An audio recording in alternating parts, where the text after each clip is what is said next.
Eu vou entrevistar uma pessoa de quem eu gosto, que é rubro-negro como eu. Mais do que isso, é meu amigo de muito longa data. Ele foi secretário de turismo na cidade do Rio de Janeiro e ele é hoje o presidente da Loterge. Tudo bem com você, Sérgio Ricardo de Almeida? Meu querido, primeiro agradecer essa carinhosa palavra. Você, parafraseando um grande líder político do nosso país, a nossa amizade vem de longe, como diria o Brizola, e vem dessa época, de 1982, você na Câmara de Vereadores, já naquela época, com outro grande amigo como o nosso Tito Riffe, né? Sérgio, há um bom tempo atrás, nas épocas de Vivaldo Barbosa, Brizola, havia um patrício nosso, um judeu carioca, que era muito ligado ao partido do Brizola e era uma pessoa que adorava o Brizola. Arnaldo Kalimann. Não falamos em nomes. E o Arnaldo Kalimann, já que você falou... Grande companheiro, eu tinha muito carinho aqui nossa dessa. Nós, da comunidade judaica, queríamos que o Arnaldo Kalimann integrasse o governo do Brizola. E aí eu fui conversar com o Vivaldo Barbosa. Vivaldo Barbosa me pediu para aguardar um pouquinho, entrou numa sala, provavelmente deve ter ligado para o nosso chefe, e voltou com a seguinte orientação. Diga ao Arnaldo Kalimann que nós vamos nomeá-lo presidente da Loterge. Eu conversei com o Arnaldo Kalimann e disse a ele, olha, você vai ser nomeado presidente da Loterge. Ele olhou para mim e falou assim, de jeito nenhum. Não vou me meter com nada que tenha dinheiro envolvido. Eu sou judeu, daqui a pouco vão ficar dizendo que eu estou envolvido nesse assunto por causa de grana. Não quero. E aí ficou por isso mesmo. Mas teria sido o melhor presidente da Loterge. O Kalimann era um grande companheiro. É um grande companheiro, já não vejo muito tempo. Nós éramos ligados ao Trajano Ribeiro, que era o presidente daqui da 18ª, então eu tive o prazer de conviver durante muitos anos com o Kalimann, e teria sido o melhor presidente da Loterge, e eu teria sido o segundo, mas o Arnaldo sendo o primeiro. Mas é um desafio aquilo ali, Ronaldo. A Loterge realmente, quando eu fui chamado, eu estava na Secretaria de Estado de Turismo, e fui convocado e convidado para ir para a Loterge. Eu me enganei. Eu disse da cidade que eu fui da Rio Tour, quando nós nos conhecemos. Eu confundi, mas fui diretor de patrimônio da Rio Tour. Mas seria uma honra. Foi uma honra ser secretário de Estado e servir a cidade também como diretor da Rio Tour. Também foi muito bom. Mas quando a gente foi chamado para lá, a minha equipe, né, eu, Guilherme, Paulo, enfim, a gente ficou meio apavorado, porque... primeiro, a gente não entendia muito qual era o que a Loterge fazia, né? A Loterge vinha de um momento muito duro, um pouco tempo antes, já havia acontecido um problema lá na Loterge. Então a gente foi para lá e, chegando lá, nós percebemos o seguinte: a legislação que domina a área de loterias é muito ruim. É uma legislação da ditadura de Getúlio, do final do governo de Getúlio de 44 e da ditadura militar de 67. Nenhuma atividade econômica tem uma legislação tão frágil como tem as loterias estaduais. Então, a gente não pode fazer praticamente nada. É muito difícil. Como é que você define a Loterge? A Loteria é uma autarquia estadual, a mais antiga em funcionamento do país. Nós temos mais de 75 anos.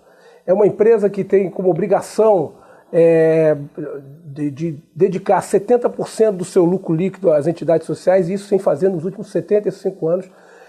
Tem muita coisa que aconteceu na cidade, no estado do Rio de Janeiro, que passou pela Loterge. Desde a construção de hospitais, ajuda na construção de Maracanã, ajuda para todas as APAES mais recentemente, todas as pestalozes. Enfim, ela está muito envolvida com a vida da cidade do Rio, do estado do Rio de Janeiro. A Loterge é um orgulho do cidadão e a gente percebe isso claramente porque, apesar de toda a dificuldade, toda a legislação contrária, a gente conseguiu ter os jogos tanto da Raspadinha, a Raspa Rio e do Rio de Prêmios, como um jogo que o Carioca e o Fluminense compra. Quando eu falo que está envolvido com a cidade do Rio de Janeiro e com o estado, você que gosta de futebol como não gosta, você lembra ali o Maracanã com aquelas placas da Loterge. Tem dúvida azuis, no entorno do Maracanã. Ele tem tudo a ver com o futebol, como já teve no samba, muito intensamente, no teatro, na cultura. Loterge é a cara do Rio, e por isso que eu acho que dá certo. Agora tem que trabalhar muito. E nós estamos trabalhando agora, e aproveitar essa oportunidade, a gente sabe o teu público é um público formador de opinião, de discutir essa questão da legalização do jogo. Isso é que eu queria perguntar a você. Era a minha próxima pergunta. O que é que você entende por legalização do jogo? Você acha que não existe jogo legalizado no Brasil? A Lotérgia, as loterias estaduais, a própria loteria da Caixa Econômica Federal, não são todas essas as expressões maiores do jogo no Brasil regulamentado? Isso aí que é a loucura, né? Nós temos, por exemplo, a Lotérgia explora jogos há mais de 70 anos. A Caixa Econômica mais recente, talvez nos últimos 50 anos, ela é de 1955, 60 anos. Nós temos a Loteria de Minas, que também é uma loteria muito tradicional. A Loteria do Pará, que agora está desativada, é do século XIX. Nossa é do século XX, ela é do século XIX. Veio com aquela tradição de Portugal de vincular a época a Santa Casa de Misericórdia. Em Portugal, por exemplo, a loteria ela é vinculada à Santa Casa de Misericórdia. Eu acho um absurdo. A pergunta que a gente está se fazendo agora é por que nós, no Brasil, não temos o jogo legalizado, já que as loterias já existem, já que o jogo do bicho existe na rua, no seu dia a dia, milhares de empregos para a pessoa da terceira idade, para ex-presidiários. Você pode botar milhão. Pode botar milhão porque talvez no Brasil. Porque você está falando de todas as cidades do Brasil. Todas. No Rio dizem que na cidade do Rio tem mais de 20 mil pontos de venda. Imagina. Tá em toda a cidade, está em todo o estado. Nós temos aqui o Turf, que em 46 foi a única que não dançou. Dutra, a Dona Santinha e o Dutra não toparam tirar, pela pressão da época dos criadores de cavalo de raça, foi uma pressão muito grande, um lobby político. Eles foram lá, se reuniram, pressionaram o presidente, conseguiram salvar a questão do cavalo, mas saiu do âmbito do Ministério da Justiça, foi para o Ministério da Agricultura e até hoje é tratado, mas a aposta ali continua. E tem muito bons exemplos de jockey que dá certo. Por exemplo, o jockey da Argentina, de Palermo, que conseguiu dar certo. Porque ele tem o jockey em cima, ele tem a atividade dos cavalos em cima, mas embaixo ele tem máquinas e é como se fosse um cassino funcionando ali. E restaurantes, enfim, aquilo lá valorizou. O nosso jockey aqui passa muita dificuldade, é uma área nobre, maravilhosa, talvez assim, um dos jockeys mais bonitos do mundo, né? Pelo menos tem as melhores vistas do mundo. Há pouquíssimo tempo atrás, houve o Grande Prêmio Brasil, ninguém falou nada disso, ninguém sabe. E antigamente era um grande evento, né? Hoje é um grande segredo. E era um grande evento do Rio de Janeiro, né? As mulheres chiques, lindas, maravilhosas. Os homens de fraque e cartola. Era um evento de calendário, né, Ronaldo? Acho que o mais importante é um evento de calendário. Você que é um homem que... Todo primeiro domingo de agosto. Todo governo que vem, você pensa no seu nome, você sabiamente foge dessa atividade pública e se dedica a causas nobres, enfim, mas... Toda assim, quando pensa no nome, pensa logo no seu nome nessa área de turismo, nessa área de entretenimento. Você é um homem que é a cara do Rio de Janeiro. E então você vê o jogo, nós temos jogo ilegal que movimenta bilhões de reais. Segundo o Instituto de Jogo Legal, está se falando perto de 15, 20 bilhões de reais por ano, que não vai para lugar nenhum esse dinheiro. Vai para lavagem, vai para Caixa 2. E você vê o seguinte, é isso que eu queria chamar a atenção do nosso telespectador, 85% dos países da ONU, 85% tem jogo legalizado. 85% dos países da Organização Mundial de Turismo, que é uma entidade importante no mundo inteiro, tem jogo legalizado. Só para dar uma ideia para os senhores, na América do Sul tem 3 países onde o jogo não está legalizado. Sérgio, meu querido amigo, você acabou de dizer que só 3 países da América do Sul não têm jogo legalizado. Onde é que estão essas barreiras e que países são esses? Os 3 países: Bolívia, Venezuela e Brasil. Todos os nossos países... Nós estamos bem acompanhados. É uma questão de opção de escolha, de que lado que você quer. Estou respeitando o povo boliviano, respeitando o povo venezuelano, obviamente, mas é uma questão econômica. Os nossos países, a Argentina, que é um país concorrente nosso do ponto de vista de turismo internacional, o alemão, o inglês, quando decide vir para a América do Sul, ela é longe. É mais de 12 horas de viagem. Para qualquer padrão de viajante, é distante isso.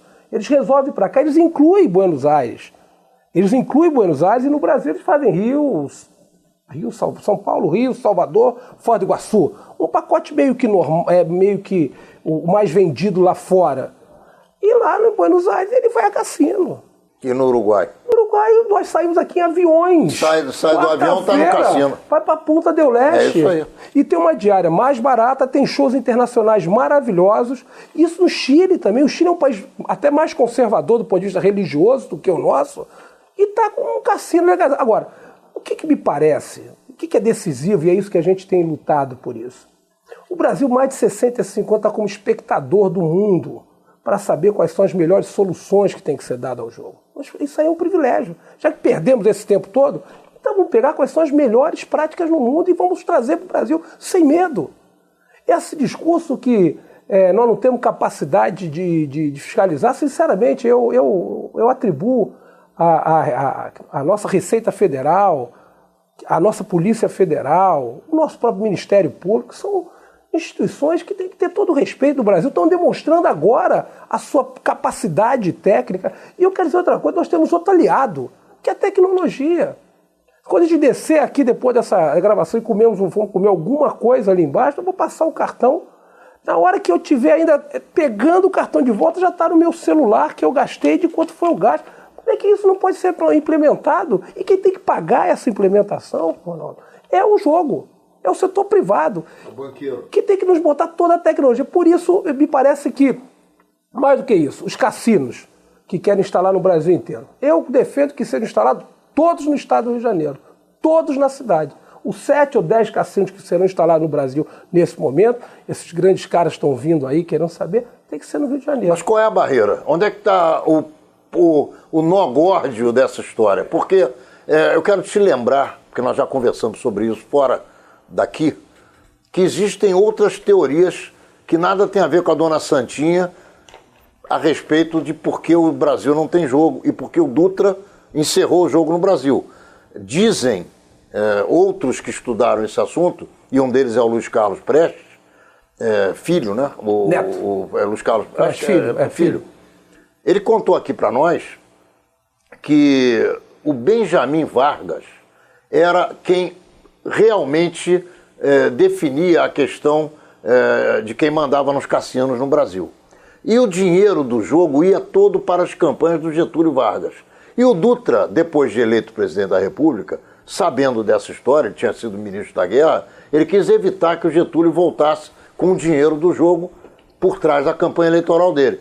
E aí inventou essa história de dona Santinha, de religiosidade e por aí afora, porque os países católicos todos têm jogo, menos o Brasil. O que você pensa dessa história, hein? Quando em 82 a gente gritava pela rua de norte a sul, de leste a oeste, o povo todo grita Luiz Carlos Prestes. Então, em homenagem ao velho Luiz Carlos Prestes, eu não vou comentar o que o jovem, não tão jovem, tem mais ou menos a minha idade, mas eu acho que é uma teoria, acho que é uma teoria bem interessante. Mas eu acho que assim, quem é contra o jogo hoje? Claramente. E acho que tem razão, acho que tem que ser discutido. A gente procura trazer argumentos. Eu acho que o Ministério Público já se colocou contrário ao jogo, inclusive textualmente. Eu estive lá no Congresso Nacional discutindo essa questão em plenário e o presidente da Associação de Fiscais, de Auditores Fiscais, também se colocou contrário a isso. A gente vê alguns meios de comunicação se colocando em editorial, nitidamente, a Folha, Estado e Globo também são contrários. Acho que tem seus motivos, acho que alguns... Mas você conhece os motivos deles? Lavagem de dinheiro, essa é uma... Falar nesse assunto aqui no Brasil, ser contrário ao jogo em função da lavagem de dinheiro lavagem de dinheiro, eu tenho visto muito mais essa questão de lavagem de dinheiro e a questão da atuação do crime organizado, né? Sendo muito claramente, até para você promover o debate, você tem que falar claramente o que o outro lado... Sem dúvida nenhuma. O que o outro lado pensa sem medo. Eu acho que lavagem de dinheiro acontece agora, escancaradamente. Né? Porque para onde é que vai o jogo que é apostado, o dinheiro do jogo que é apostado? É depositado aonde? Para onde é que vai esse dinheiro? Para onde é que vão esses bilhões que acontece hoje? Agora mesmo, possivelmente você tem gente... Você está falando do que se aposta no jogo ilegal. Ilegal. Sem dúvida. Ilegal. Para onde é que vai esse jogo? E para onde eu pergunto, porque isso me parece assim, que é o senhor que agora está nos vendo agora, certamente nesse momento tem algum amigo seu jogando no poker, jogando num site, o PokerStars, jogando pôquer. Jogando pôquer e botando no cartão de crédito esse dinheiro indo lá para fora. O Brasil não arrecada nada com o jogo. em nome do medo da lavagem de dinheiro, vamos controlar. Tem tecnologia para isso. O que eu acho é que é o seguinte, não é possível, por exemplo, o seguinte, alguns números. Os Estados Unidos tem mais de 1.000 cassinos, que a gente só pensa em Vegas. Mais de 1.000 cassinos. São 300 e poucos cassinos só em Las Vegas. Há aquelas tribos indígenas, aquelas que... Todos eles têm cassinos. É claro, mas foi como no conseguiu... Texas, direto. Mas como conseguiu sustentar. Vamos dar um exemplo de Macau. Lá longe, lá no outro lado, na China. 30 milhões de turistas ano. Olha só, você até provavelmente conhece Macau. É um espetáculo. É impressionante.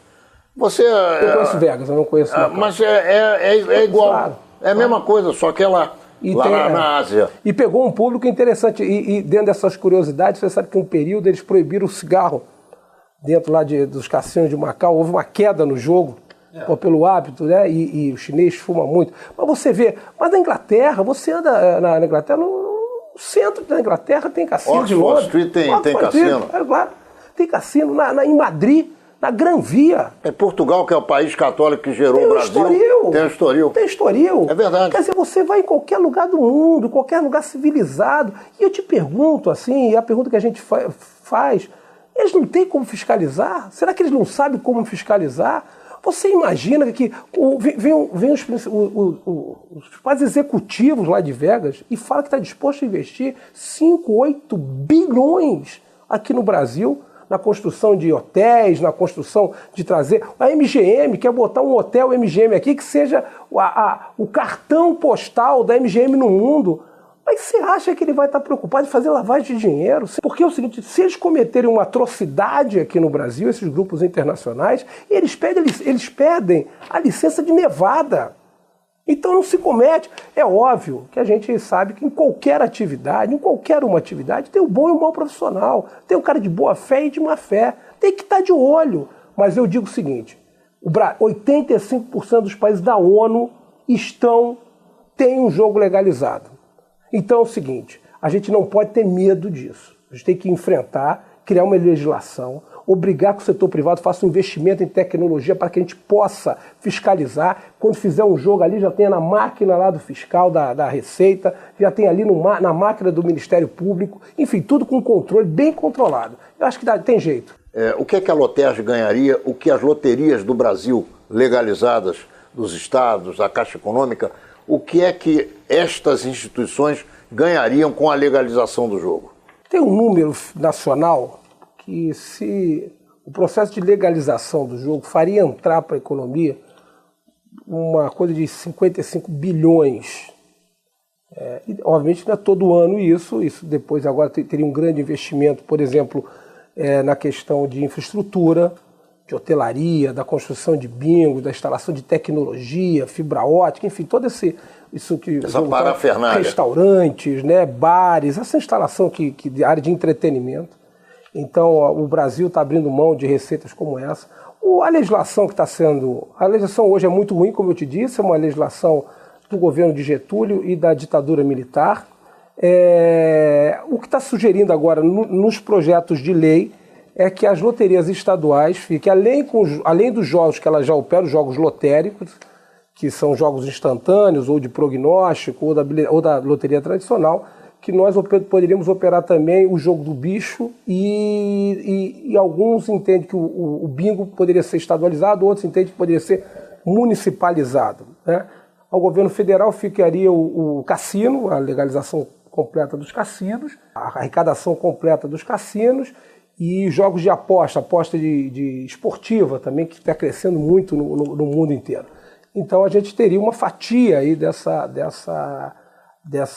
na área de outorga, na hora de licenciamento. Mas eu acho que é mais do que isso. Na hora que você instala um bingo, por exemplo, na hora que você instala um cassino aqui, independente da outorga vir diretamente para a gente, você imagina o número de empregos que a gente vai gerar diretamente, né? Do primeiro emprego do jovem.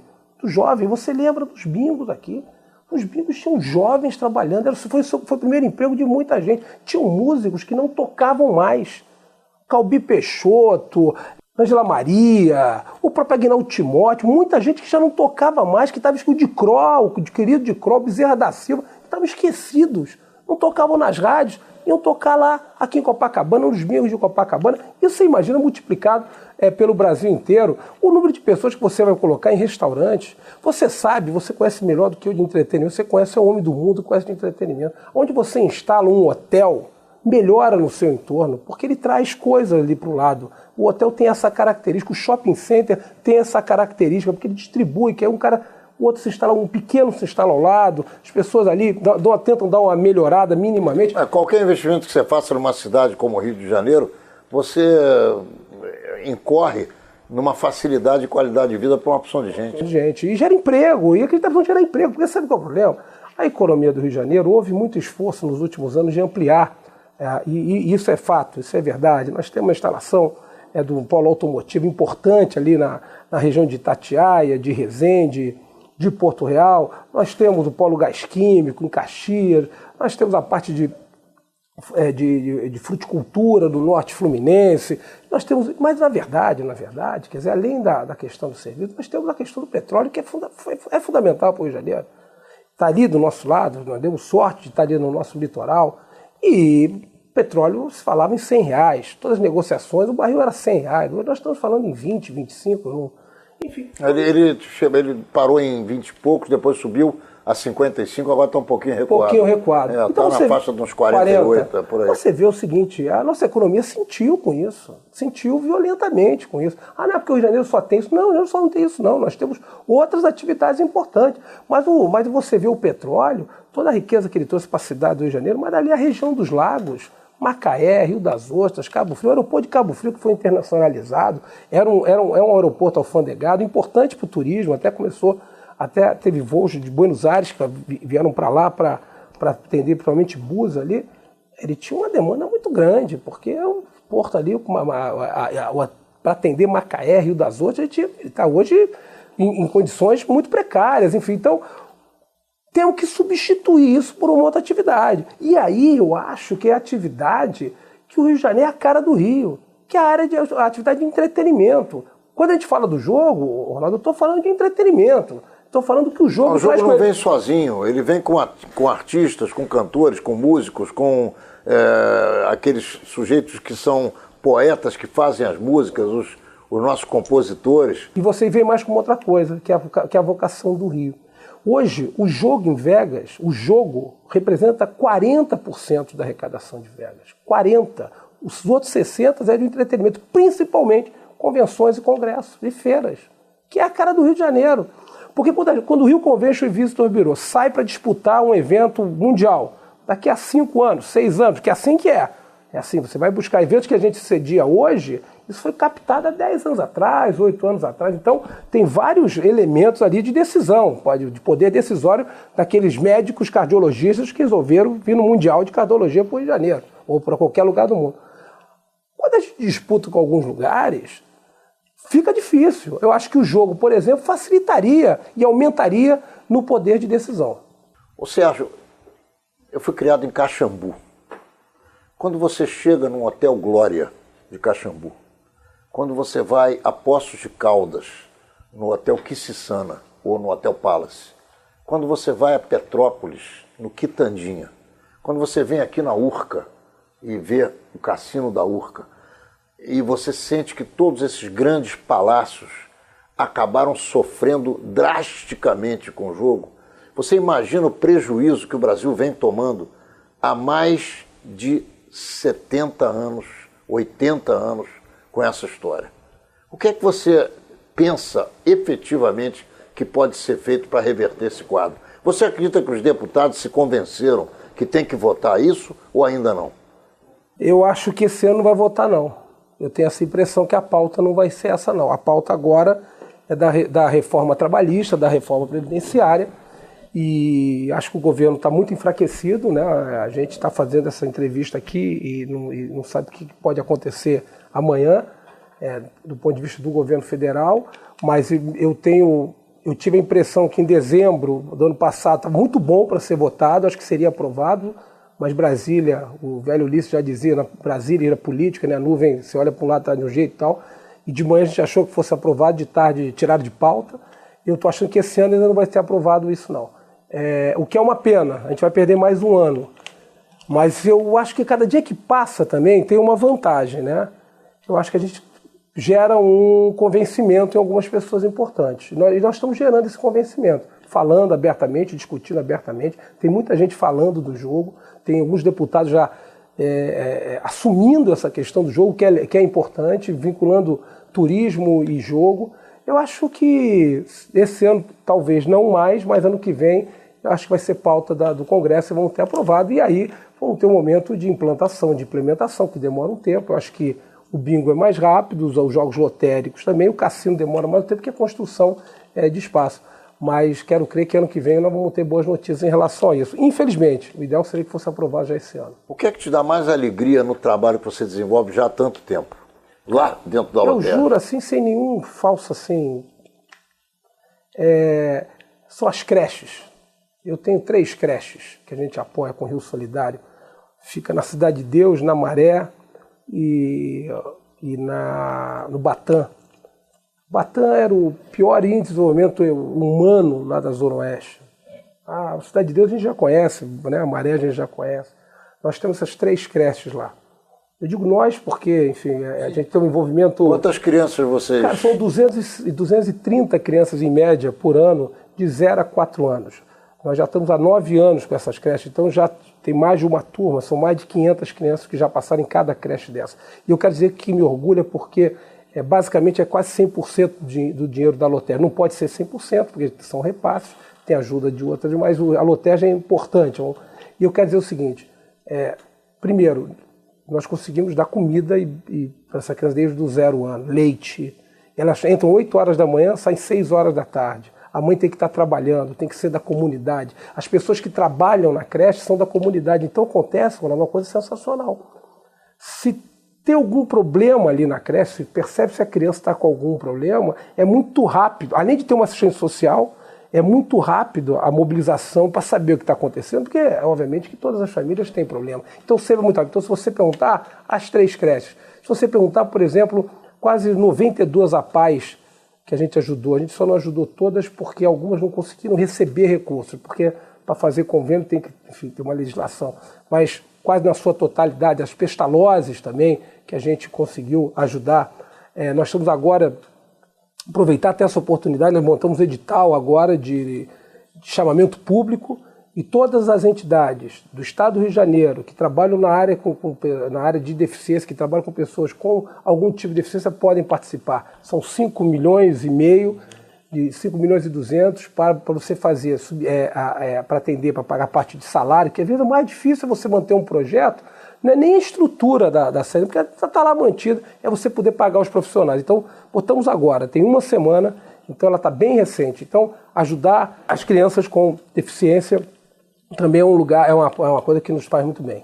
Uma das curiosidades que eu tenho é com relação à possibilidade que vocês têm de inventar jogos. Existe essa possibilidade ou a lei sob a qual vocês estão vinculados só permite o tipo de jogo que vocês apresentam? A gente segue um padrão de legislação. Nós temos o nosso 2 carros-chefes, um é a raspadinha, que é aquele jogo instantâneo, e que o Rio de Janeiro é pioneiro nisso. Nós, desde 1990, a primeira raspadinha, como curiosidade, foi a raspadinha da lambada. A lambada estava na moda, se vendia tanta raspadinha que a gente enchia os bueiros da Conlurb e a Lotérgia era multada pela Conlurb, né? Era uma outra época, era novidade. Depois se reciclou papel, hoje o nosso papel é todo reciclado, mas é aquele jogo que o público já conhece bem, raspa, geralmente vai ter que achar 3 elementos, né, símbolos iguais. E nós temos o Rio de Prêmios, que foi criado, é o antigo bilhete tradicional, aquele bilhete de loteria tradicional, a modalidade é essa, de número, e que é uma paixão nossa, foi criado lá na nossa gestão. Ele já tem um jogo que tem 9 anos funcionando, de sucesso. O Carioca gosta, o Fluminense gosta, então sabe que a gente tem que vender. Nós também estamos na lojinha. O Flamengo também gosta. O Flamengo gosta. Eu quero dizer o seguinte, você, por favor, continue comprando a Raspa Rio e continue comprando o Rio de Prêmios, que quando você compra, além de você ter chance claramente de ganhar, você está ajudando milhares de pessoas. Estamos de volta com Sérgio Ricardo de Almeida, o presidente da Lotérgia, aqui no terceiro bloco de menorar na TV. Eu não posso conversar com você, Sérgio, sem me referir a uma das nossas maiores paixões, além das nossas famílias e do nosso trabalho, que é o Clube de Regatas do Flamengo. Como é que vai a sua ligação com o Flamengo hoje em dia? Você é conselheiro do clube e eu quero saber se você ainda vai aos estádios, se você ainda assiste às resenhas esportivas, se você continua vendo as repetições dos jogos, como nós sempre fizemos durante a nossa vida de adolescentes e de jovens adultos. Olha, então é o seguinte, eu estou mais adolescente do que nunca, porque eu vejo o Totó do Flamengo, jogo de dado do Flamengo, ping-pong do Flamengo, ginástica olímpica, vôlei, basquete, futebol, vou a todos os jogos, até para mim é um momento que eu posso estar com meu filho, por exemplo, são horas que a gente passa ali juntos, e é muito especial. Meu Vitor Hugo, meu filho, é um fanático e saudável torcedor rubro-negro também. Vou aos jogos, vamos agora, ficamos muito tristes com o episódio do Maracanã, né, dessa questão de a gente ficar um tempo sem esse estádio. Espero que seja resolvida essa questão, o que a gente pode fazer, de uma certa forma, influenciar e conversar e ajudar. A gente procurou fazer nesse período, acho que ninguém sabe exatamente o que vai acontecer. Gosto ao jogo, sou conselheiro, votei no Bandeira, acho que o Bandeira está fazendo uma gestão boa, com dificuldade, compreender o Flamengo diariamente, eu acho que isso que tem que se entender, quem resolve ir para o Flamengo é diário, o Flamengo é o clube do Brasil que tem mais ex-presidentes vivos, o Flamengo, a gente fala que a esquerda já nem na cadeia fica junto, né? Que a esquerda se divide rápido, o Flamengo tem tantos grupos diferentes que de um dia para o outro se une, a gente já viu isso, né? 2 semanas antes, ninguém sabe quem é quem, daqui a pouco vai ver, tem um grupo unido que você jamais imaginou que iria se unir. Esse é o Flamengo, é a paixão, quando a gente vai, é impressionante. Você que acompanhou o Flamengo sua vida inteira, talvez pouca gente tenha acompanhado tanto o Flamengo quanto você, onde a gente vai, cara. Sabe, quando eu vou a Brasília, eu sempre vou com essa camisa aqui e você sabe que abre porta.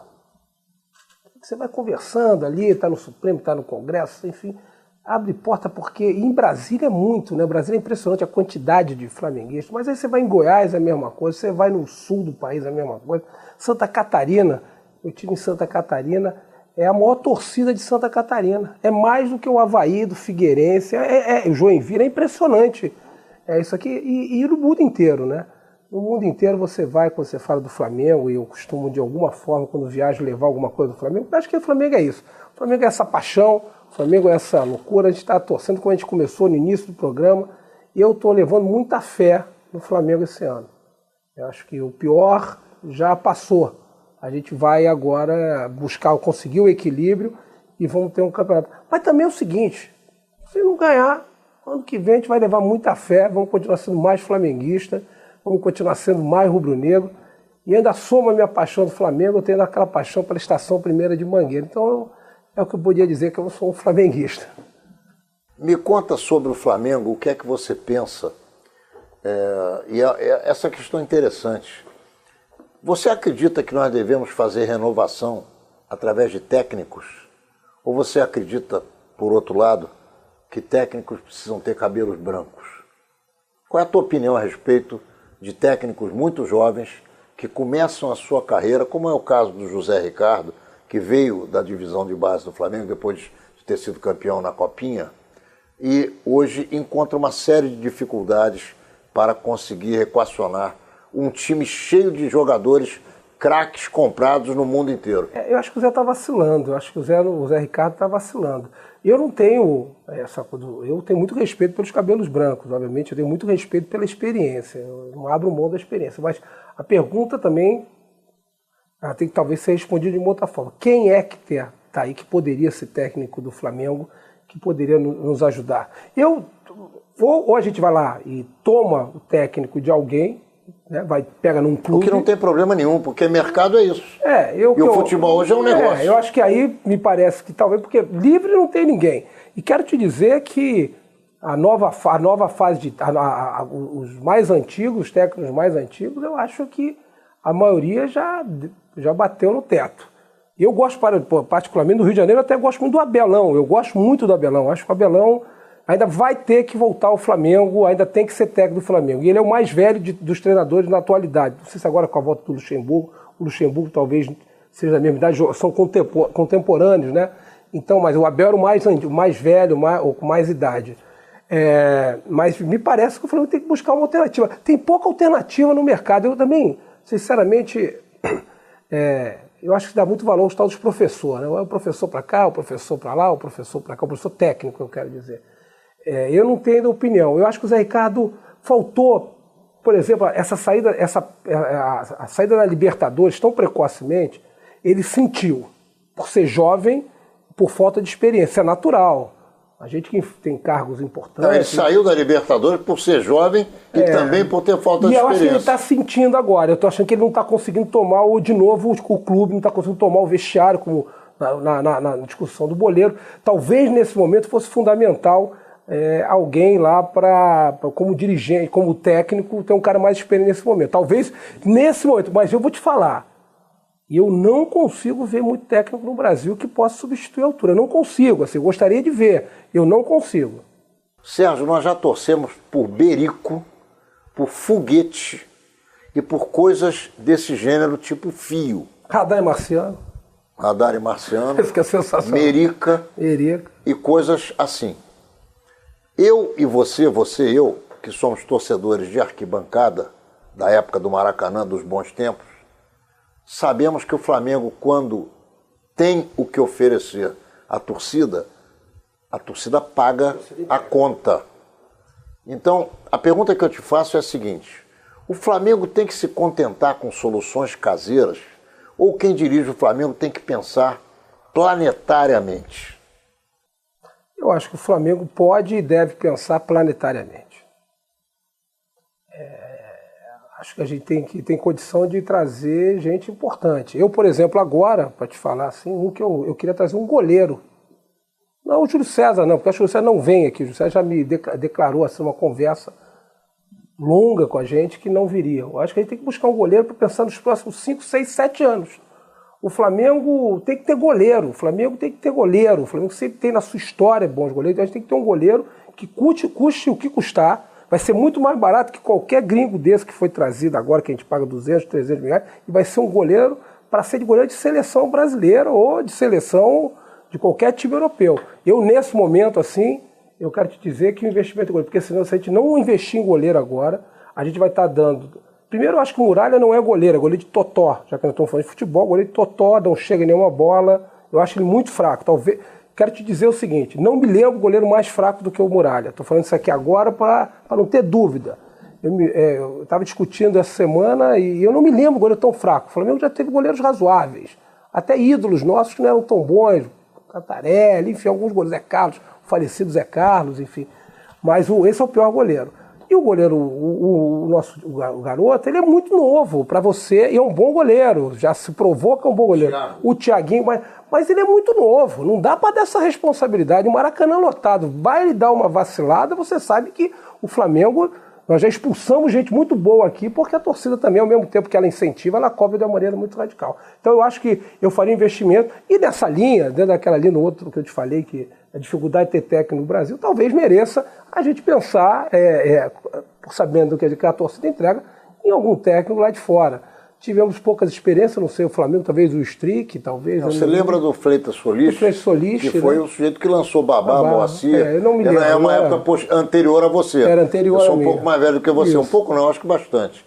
Mas de qualquer maneira... Pouco. Você está melhor do que eu, mas você é mais velho. Não estou melhor do que você, é coisa nenhuma. Tá, para com essa brincadeira. Tá sim, tá bem demais. Vamos voltar para o jogo, vamos deixar o Flamengo para lá um pouquinho. Vamos voltar para o jogo.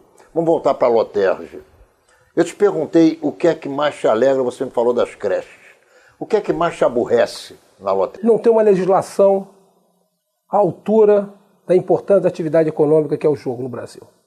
Nós temos uma legislação antiga, atrasada, uma legislação que não respeita a nova Constituição, uma legislação que não respeita a economia, uma legislação que não respeita o princípio federativo dos estados e a União, as loterias no mundo inteiro, de países de tamanho continental, Estados Unidos, Canadá, Austrália, por exemplo, a loteria estadual que é forte. né? Os únicos países grandes que a loteria central é grande é a Rússia e China. Deve ser natural, né?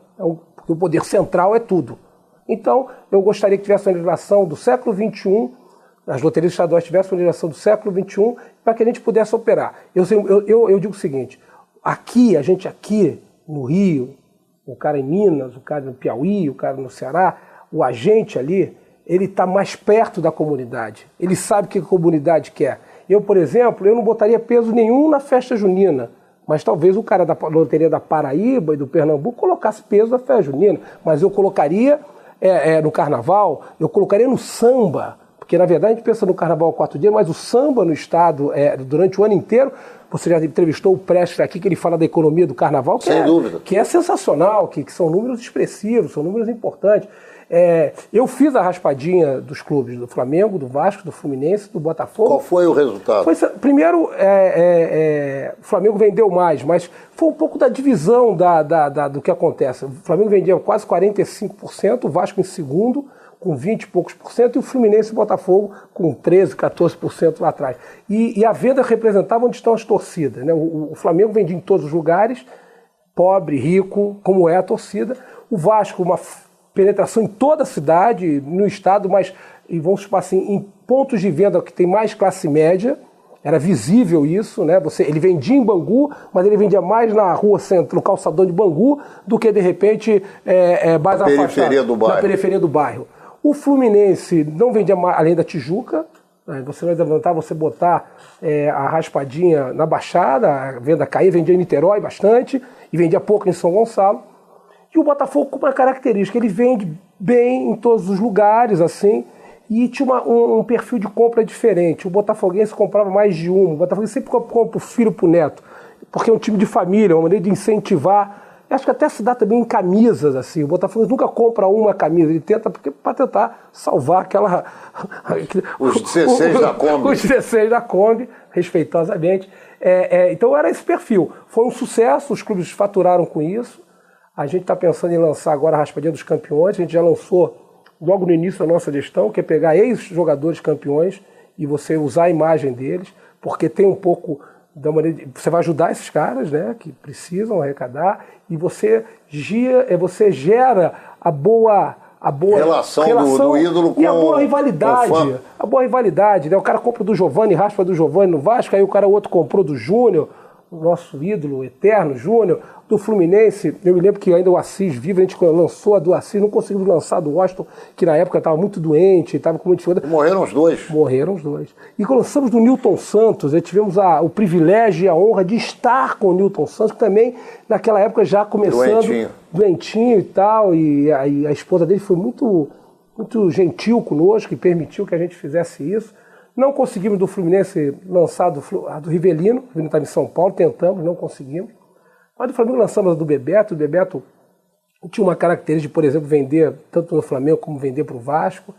Enfim, então botamos muito ídolos. O Adílio, meu querido irmão, parceiro, Adílio é um dos meus maiores ídolos no futebol. Já tive a honra de entrevistá-lo aí.